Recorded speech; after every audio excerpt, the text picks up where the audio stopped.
Hello friends and welcome back to my YouTube channel Theta Box.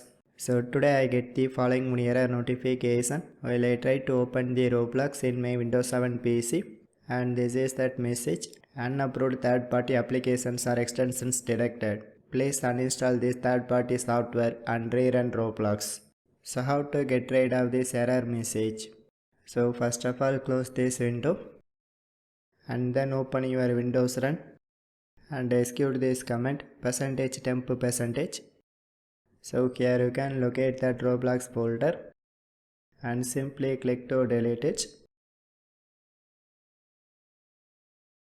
and close this window and again open that Windows Run.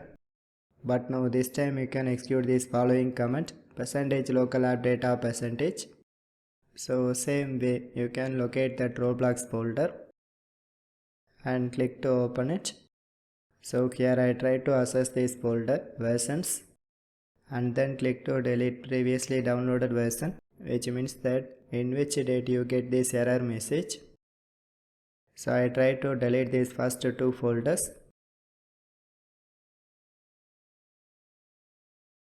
and go back to the one step. So next you can delete the files from this logs folder. So next you can go to downloads and click on this Roblox player. So here also you can delete these files and close all the windows. And finally don't forget to restart your Windows platform.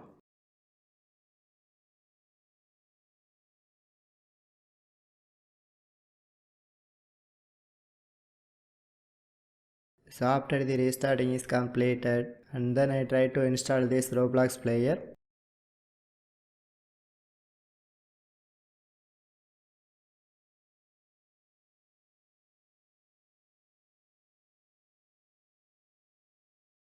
So after the installation is completed, and then try to access your Roblox player. So I hope this method will work for 100%. So friends, if you have any doubts, just comment to me. So otherwise, just leave a one like, and also my channel have a super thanks feature, so just support it. So for more tech videos, you can subscribe my beautiful tech channel Theta Box, and thanks for watching.